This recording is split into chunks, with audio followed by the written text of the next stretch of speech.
देवेंद्र राहुल गांधींनी अमेरिकेत जाऊन पुन्हा एक वक्तव्य केलेलं आहे, त्या संदर्भात खूप नाराजी व्यक्त केली. जसं आपणही ट्विट केलं, गृहमंत्र्यांनी पण नाराजी व्यक्त केली.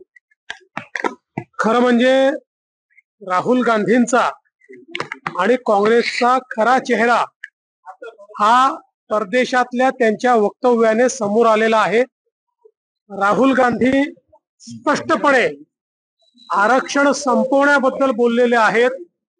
एकीकडे निवडणुकीमध्ये खोटा नरेटिव्ह तयार करायचा आणि दुसरीकडे आरक्षण संपवण्याची गोष्ट या ठिकाणी करायची, हे अतिशय चुकीचं आहे.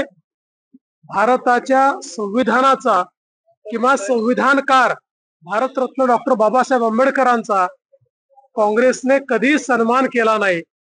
बाबासाहेबांना त्यांनी लोकसभेमध्ये निवडून देखील जाऊ दिलं नाही. 2 वेळा षडयंत्र करून बाबासाहेबांना पराभूत करणारं हेच काँग्रेस आहे. केवळ मतांच्या करता कशा प्रकारे ते खोटा नरेटिव्ह करतात हे आता राहुल गांधींच्या वक्तव्याने स्पष्ट झालेलं आहे. भारतीय जनता पक्षाची भूमिका स्पष्ट आहे. आम्ही आरक्षणाच्या बाजूने आहोत. हे आरक्षण बंद केलं जाऊ देणार नाही. भाऊ, हिंदी में बताइए, राहुल गांधी ने किस तरह से अमेरिका में जाके किया है, बोला? राहुल गांधी का असली चेहरा और कांग्रेस पार्टी का असली चेहरा, ये विदेश में उन्होंने जो वक्तव्य दिया है इससे पूरे तरीके से स्पष्ट हुआ है. क्योंकि राहुल गांधी यहाँ तो संविधान बचाने की बात करते हैं और वहां जाकर आरक्षण समाप्त करने की बात करते हैं.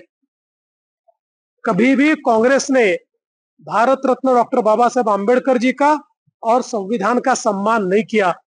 ये वही कांग्रेस है जिसने भारत रत्न डॉक्टर बाबा साहेब आंबेडकर जी को 2 बार लोकसभा में जाने से रोका और उन्हें षड्यंत्र करके पराजित किया. इन्होंने कभी भी बाबा साहब का सम्मान नहीं किया और आज तो ये जो वक्तव्य सामने आया है इससे इनका असली चेहरा सामने आया है.